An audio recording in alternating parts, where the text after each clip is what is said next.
तो next step पे चलते हैं। 2-3 क्वेश्चन ऑलरेडी डिस्कस कर लिए हैं, है ना, बाकी के क्वेश्चन डिस्कस करते हैं।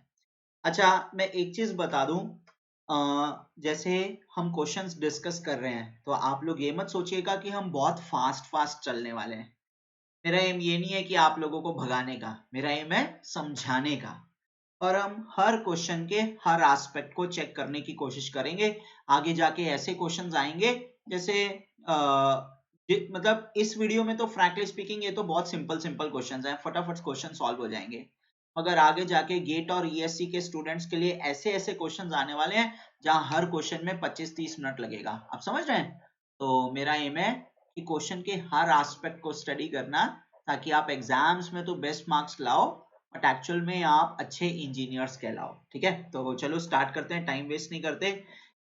मेरे ख्याल से हम लोगों ने न्यूटन्स लॉ ऑफ विस्कोसिटी देख लिया था और ये भी देख लिया था कि viscosity is a measure of thickness देख लिया था, है ना।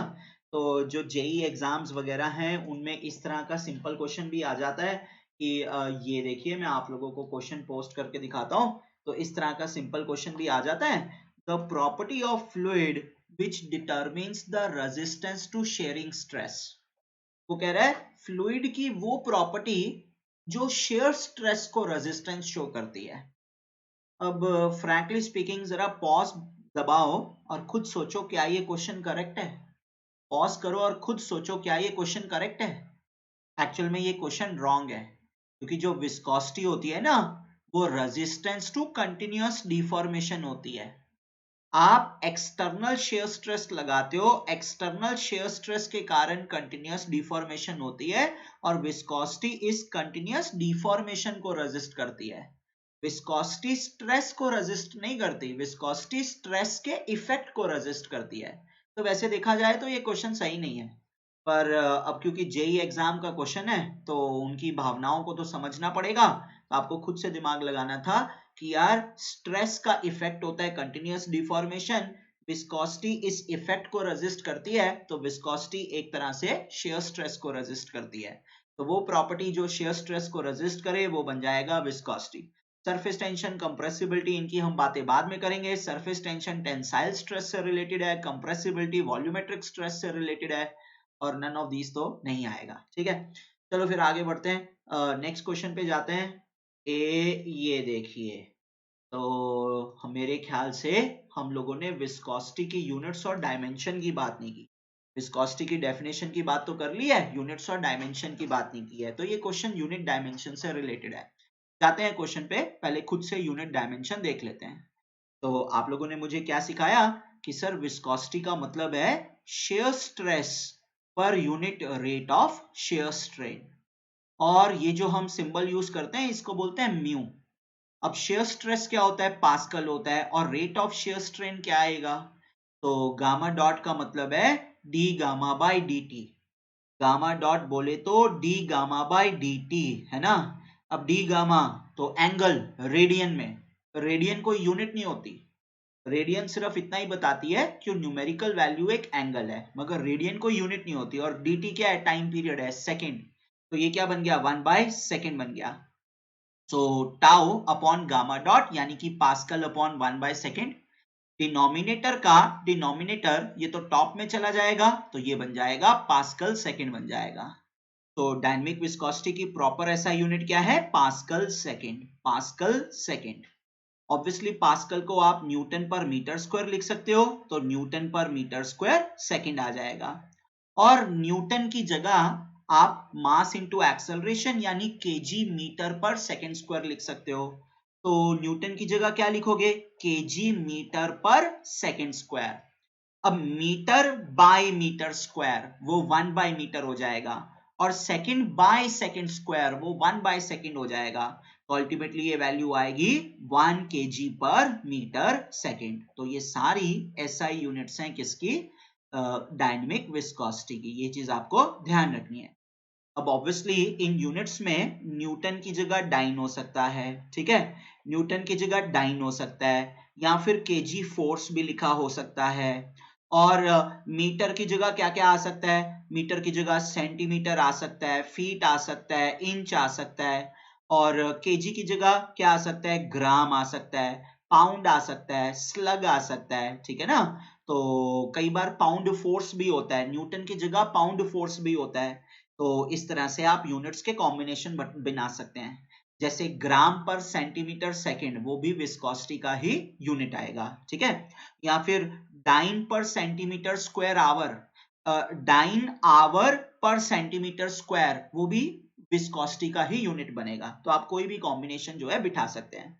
मगर आप देख सकते हैं फंडामेंटल फॉर्म में, यानी कि मास, लेंथ और टाइम की फॉर्म में, मास की पावर 1 है, लेंथ की पावर -1 है और टाइम की पावर -1 है। तो किसी भी सिस्टम में यूनिट लिखो, मास की पावर 1 आनी चाहिए, लेंथ की पावर -1 और टाइम की पावर -1।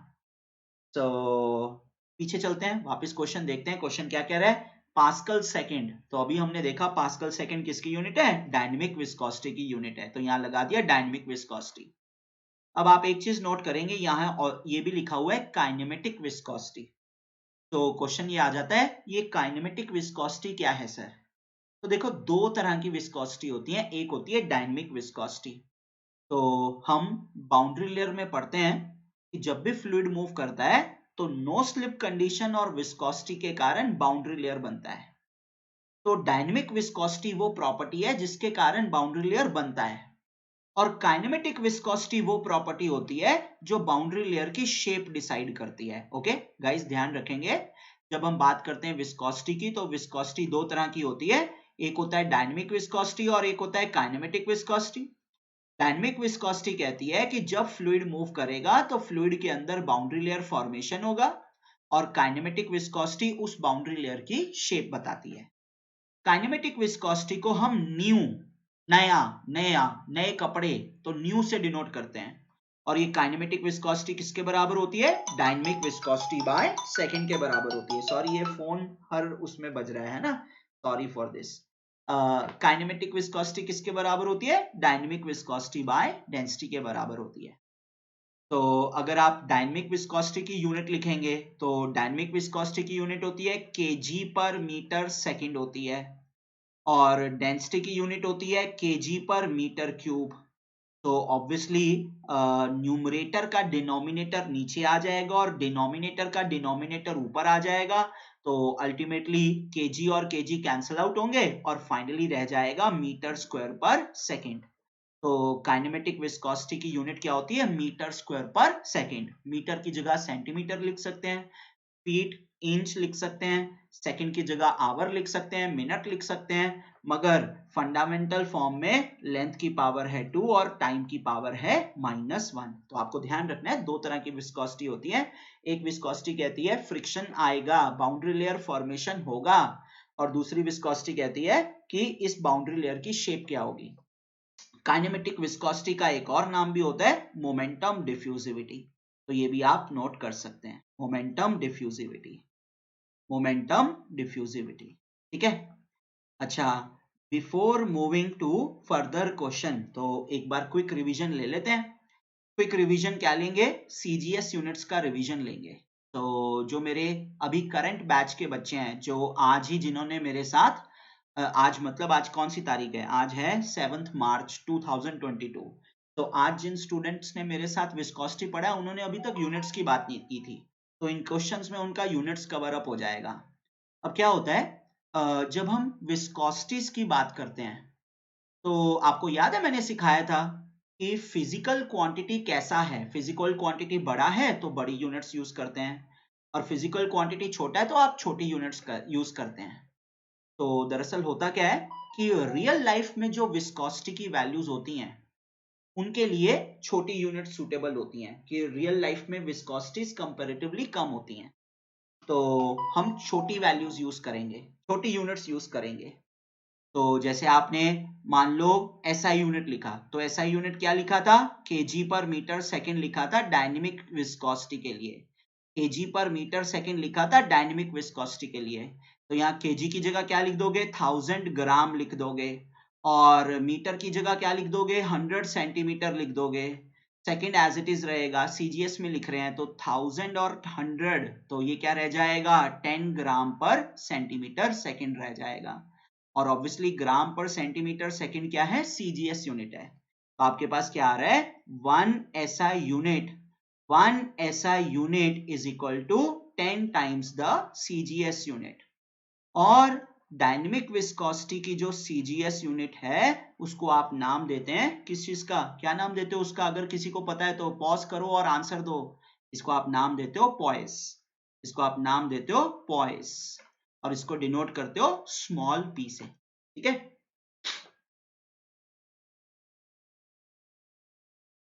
नॉट स्मॉल p, मेरे ख्याल से मैं गड़बड़ कर गया, कैपिटल P से, है ना, कैपिटल P से, कैपिटल P से इसको डिनोट करते हो। अब से फॉर एग्जांपल कोई कहता है कि पानी की विस्कोसिटी है, एग्जांपल है, वो कहते हैं पानी की जो विस्कोसिटी है डायनेमिक विस्कोसिटी है, मान लेते हैं पानी की डायनेमिक विस्कोसिटी है SI यूनिट्स में 0.001 kg पर मीटर सेकेंड, इसको पॉइस में लिखो। अब हमें भी पता है कि 1 SI यूनिट 10 पॉइस के बराबर होता है, तो SI यूनिट की जगह 10 पॉइस लिख देंगे, तो ये क्या बन जाएगा, ये बन जाएगा 0.001 इंटू 10 पॉइस बन जाएगा। तो ये क्या आंसर आ जाएगा, ये बन जाएगा 0.01 पॉइस बन जाएगा, है ना। तो इस तरह से आप SI यूनिट को पॉइस में कन्वर्ट कर सकते हो। SI यूनिट को पॉइस में कन्वर्ट करना है तो न्यूमेरिकल वैल्यू को 10 से मल्टीप्लाई कर दो, और पॉइस को SI यूनिट में कन्वर्ट करना है तो न्यूमेरिकल वैल्यू को 10 से डिवाइड कर दो, ऐसा। तो पानी की जो हम डायनेमिक विस्कोसिटी लेते हैं वो अराउंड, तो ये क्या है 0.01 यानी कि 1/100, तो 1/100 को आप लिख सकते हो सेंटी, इमोशनल वाला सेंटी नहीं, रोने वाला नहीं सेंटी, सेंटीमीटर वाला सेंटी, तो ये बन जाएगा 1/100 बोले तो 1 सेंटी पॉइस। तो पानी की विस्कोसिटी ऑलमोस्ट 1 सेंटी पॉइस के बराबर होती है। तो आप लिख सकते हो, नोट कर लो अपने नोट्स में, अगर कभी क्वेश्चन में जरूरत पड़ जाए, खासकर कॉलेज सेमेस्टर्स के क्वेश्चन में जरूरत पड़ जाए, तो वाटर की जो डायनेमिक विस्कोसिटी होती है वो ऑलमोस्ट 1 सेंटी पॉइस यानी कि 0.001 kg पर मीटर सेकेंड होती है। ठीक है जी, अब ये तो SI, ये तो CGS यूनिट हो गई आपकी डायनेमिक विस्कोसिटी की। अब आप CGS यूनिट लिखोगे काइनेमेटिक विस्कोसिटी की, तो काइनेमेटिक विस्कोसिटी की SI यूनिट क्या है, मीटर स्क्वायर पर सेकेंड। मीटर को हम 100 सेंटीमीटर लिख सकते हैं, मगर मीटर का स्क्वायर है तो 100 सेंटीमीटर का स्क्वायर हो जाएगा, यानी कि 10⁴ सेंटीमीटर स्क्वायर पर सेकेंड बन जाएगा। तो मीटर स्क्वायर पर सेकेंड बोले तो SI यूनिट, और सेंटीमीटर स्क्वायर पर second is equal to CGS unit. तो 1 SI unit is 10⁴ times CGS unit. 1 SI unit is 10⁴ times CGS unit, और इस CGS यूनिट को आप नाम देते हो स्टोक्स, और इसको किस सिंबल से लिखते हो, कैपिटल S स्मॉल t, इस सिंबल से लिखते हो स्टोक्स। ठीक है, तो आई होप मेरे पीछे कुछ ना छुपा हो, सो आई होप मेरे पीछे कुछ नहीं छुप रहा है। ठीक है, सब काम सही चल रहा है, हाँ सही चल रहा है। तो नेक्स्ट आगे बढ़ते हैं, थोड़ा सा आगे बढ़ते हैं। अब एक चीज और, मान लो पानी की अगर काइनेमेटिक विस्कोसिटी की जरूरत पड़ जाए, तो पानी की आप काइनेमेटिक विस्कोसिटी लिख सकते हो कैसे। अभी मैंने आपको बोला पानी की जो डायनेमिक विस्कोसिटी होती है वो ऑलमोस्ट 0.001 kg पर मीटर सेकेंड होती है, और पानी की जो डेंसिटी है वो तो सभी को पता ही है, 1000 kg पर मीटर क्यूब लेना है। तो हम क्या करेंगे, हम जब काइनेमेटिक विस्कोसिटी लिखेंगे, kinematic viscosity is equal to dynamic viscosity by density. Dynamic viscosity कितना है 0.001 यानी कि 10⁻³ SI में, और डेंसिटी कितना है 1000 SI में, तो ये बन गया 10⁻⁻6 मीटर स्क्वायर पर सेकेंड। मगर हमें पता है मीटर स्क्वायर पर सेकेंड 10⁴ स्टोक्स के बराबर होता है, तो यहाँ पे 10⁴ स्टोक्स लिख सकते हैं, यानी कि अगेन 1/100 स्टोक्स, तो कितना आ गया 1 सेंटी स्टोक आ गया। तो पानी की डायनेमिक विस्कोसिटी 1 सेंटी पॉइस के करीब है, और काइनेमेटिक विस्कोसिटी 1 सेंटी स्टोक्स के करीब है। आई थिंक मेरे पीछे एक छोटी सी चीज छुप गई है जो आपको दिख जाएगी। क्लियर है, सो आई होप इस चीज में कोई डाउट नहीं है, and it's going fine. Next question पे आगे बढ़ते हैं, देखते हैं अब क्वेश्चन कैसे कैसे आते हैं। तो पहला क्वेश्चन था यूनिट्स का, अब नेक्स्ट क्वेश्चन क्या है, डायमेंशन का। हाँ जी, डायनेमिक विस्कोसिटी और काइनेमेटिक विस्कोसिटी की यूनिट्स बहुत कॉमन है, AE JEE एग्जाम्स में, PSU एग्जाम्स में बार बार पूछी जाती हैं, कभी कभी गेट और ईएससी एग्जाम में भी आती है, सिविल के गेट एग्जाम में खासकर 2021 में भी पूछी गई थी। आओ देखते हैं अब the dimensions of coefficient of viscosity. अब ये चीज चेक करनी है। देखो याद रखो, बुक्स में डायनेमिक विस्कोसिटी को, किसको, डायनेमिक विस्कोसिटी को, तो dynamic viscosity, absolute viscosity, viscosity, coefficient of viscosity, ये चारों नाम म्यू के हैं। और काइनेमेटिक विस्कोसिटी के दो नाम है, एक काइनेमेटिक विस्कोसिटी ही और एक मोमेंटम डिफ्यूजिविटी। ठीक है, तो जब भी ऐसे लिखा हो ना, वो डायनेमिक विस्कोसिटी की बात कर रहे हैं। तो पूछ रहा है डायनेमिक विस्कोसिटी की डायमेंशन क्या होती है। डायनेमिक विस्कोसिटी की डायमेंशन हमें पता है केजी पर मीटर सेकंड, तो m1 l - 1 t - 1। So I think बहुत सिंपल क्वेश्चन था, डायरेक्ट क्वेश्चन था। नेक्स्ट क्वेश्चन देखते हैं फटाफट। कितना टाइम हो गया, कोशिश करना है 20 मिनट से कम का हर वीडियो बनाया जाए, ठीक है, तो ज्यादा टाइम वेस्ट नहीं होगा। तो डायनेमिक विस्कोसिटी की यूनिट बार बार पूछी जाती है। अब ये देखिए क्या कह रहे हैं, 1 poise इज इक्विवेलेंट टू, ये क्वेश्चन में पूछ रहा है 1 poise किसके बराबर है। आप लोग पॉज करके अपना आंसर दे सकते हो, पॉज करो आंसर दो। 1 poise, तो पॉइस क्या होता है, पॉइस होता है डायनेमिक विस्कोसिटी की सीजीएस यूनिट होती है। तो डायनेमिक विस्कोसिटी की एसआई यूनिट क्या होती है, केजी मीटर सेकंड होती है, पर मीटर सेकंड होती है। तो सीजीएस यूनिट क्या बन जाएगी, ग्राम पर सेंटीमीटर सेकंड बन जाएगी। इसी को हम पॉइस बोलते हैं, आपको यही ढूंढना है, ग्राम पर सेंटीमीटर सेकंड। ठीक है, आई होप इसमें कोई डाउट नहीं है। नेक्स्ट उसमें चलते हैं। अच्छा एक चीज देखो, mass upon length upon time, mass upon length upon time, तो ये भी एक तरह से विस्कोसिटी की ही यूनिट थी, मगर ये एसआई यूनिट या सीजीएस यूनिट नहीं थी क्योंकि सेकंड को आवर में लिखा हुआ है। ठीक है, तो इस तरह से जब भी आप क्वेश्चन पढ़ते हो ना, ये आपकी ड्यूटी बनती है कि आप बाकी पॉइंट्स को भी चेक करो, बाकी ऑप्शंस को भी चेक करो, आपकी नॉलेज ही बढ़ेगा। फिर उसके बाद कई बार काइनेमेटिक विस्कोसिटी की डेफिनेशन पूछ लेते हैं डायरेक्ट। तो ये देखो, ये जैसे एसएससी जेई का क्वेश्चन है, रिपीटेटिव क्वेश्चन है, काइनेमेटिक विस्कोसिटी किसके बराबर है, पॉज करो, ऑप्शन रीड आउट करो, आंसर दो। तो काइनेमेटिक विस्कोसिटी किसके बराबर है, डायनेमिक विस्कोसिटी बाय डेंसिटी के बराबर है। तो ऑब्वियसली ऑप्शन ए जो है वो करेक्ट आंसर आएगा। और कई बार आप लोगों से ये भी पूछ लेते हैं, काइनेमेटिक विस्कोसिटी की डायमेंशन पूछ लेते हैं। तो काइनेमेटिक विस्कोसिटी की डायमेंशन आपको पता ही है, L² T⁻⁻⁻1। तो ये देखो, पॉज करो और आंसर आप दे सकते हो। ठीक है, तो एक काम करते हैं, एक न्यूमेरिकल देख लेते हैं। ये एसएससी जेई 2018 का न्यूमेरिकल है। This is your SSC JE 2018 numerical. आओ चेक करते हैं क्या कहता है। कहता है an oil of specific gravity, oil का स्पेसिफिक ग्रेविटी दे रखा है 0.9। तो आपको याद होगा, अगर हम इसको 1000 से मल्टीप्लाई कर दें तो डेंसिटी आ जाएगा केजी पर मीटर क्यूब में। और मजेदार बात ये होती है कि भैया स्पेसिफिक ग्रेविटी की जो वैल्यू है वो दरअसल डेंसिटी की न्यूमेरिकल वैल्यू होती है सीजीएस यूनिट में। इसका मतलब सीजीएस यूनिट में डेंसिटी डायरेक्ट आएगा 0.9 ग्राम पर सेंटीमीटर क्यूब, 0.9 ग्राम पर सेंटीमीटर क्यूब। तो ये हमेशा याद रखो, स्पेसिफिक ग्रेविटी जो है वो डेंसिटी की न्यूमेरिकल वैल्यू देगा डायरेक्टली सीजीएस यूनिट में। तो कह रहा है एक ऑयल है, उसकी स्पेसिफिक ग्रेविटी दे रखी है, उस ऑयल की विस्कोसिटी भी दे रखी है। कौन सी, स्टोक। अच्छा स्टोक कौन सी विस्कोसिटी होती है, डायनेमिक या काइनेमेटिक, आई थिंक काइनेमेटिक होती है ना। तो ये काइनेमेटिक विस्कोसिटी दे रखी है। काइनेमेटिक विस्कोसिटी कितनी दे रखी है, 0.28 स्टोक दे रखी है। तो मेरे ख्याल से काइनेमेटिक विस्कोसिटी भी सीजीएस में दिया हुआ है। वो पूछ रहा है what will be its viscosity in newton second per metre square. I think SI unit में विस्कोसिटी पूछ रहा है, डायनेमिक विस्कोसिटी, है ना। तो सभी को पता है जब आप काइनेमेटिक विस्कोसिटी लिखते हो वो डायनेमिक विस्कोसिटी बाय डेंसिटी होता है। तो अगर आप डायनेमिक विस्कोसिटी लिखोगे वो काइनेमेटिक विस्कोसिटी इनटू डेंसिटी बन जाएगा। काइनेमेटिक विस्कोसिटी कितना दिया हुआ है, 0.28 स्टोक दिया हुआ है, और डेंसिटी कितना दिया हुआ है, 0.9 ग्राम पर सेंटीमीटर क्यूब दिया हुआ है। आप मजेदार चीज देखो, मैंने काइनेमेटिक विस्कोसिटी को सीजीएस में लिखा, डेंसिटी को सीजीएस में लिखा, तो डायनेमिक विस्कोसिटी भी सीजीएस में आ जाएगा। तो डायनेमिक विस्कोसिटी सीजीएस यूनिट में आएगा, यानी कि पॉइस में आ जाएगा। अब आंसर तो एसआई यूनिट में पूछा है, Newton second per metre square में पूछा हुआ है। तो पॉइस को जब 1/10 से डिवाइड करते हैं, पॉइस को जब आप 1/10 से डिवाइड करते हो तब जाके आपको सीजीएस यूनिट यानी कि Newton second per metre square और पास्कल सेकंड और केजी पर मीटर सेकंड मिलता है।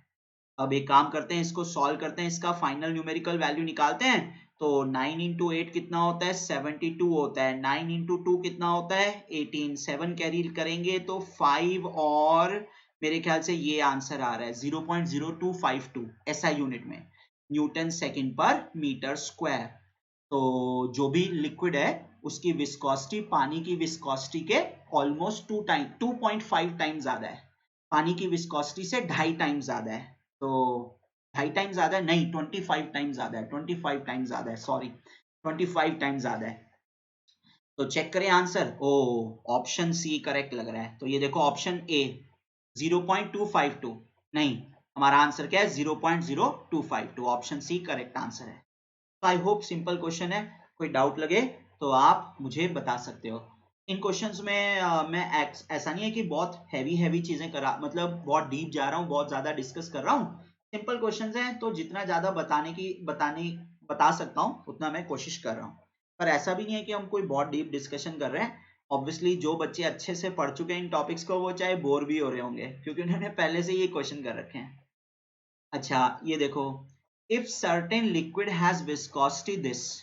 अब यहाँ पे मजेदार चीज क्या है, यहाँ पे ये यूनिट देखो, यूनिट तो obviously 4 second per metre square है, तो ऑब्वियसली ये डायनेमिक विस्कोसिटी की यूनिट है। तो वो कह रहा है कि एक लिक्विड है उसकी डायनेमिक विस्कोसिटी ऐसी है, मगर एक चीज नोट करो, केजी फोर्स लिखा है, न्यूटन की जगह केजी फोर्स लिखा है।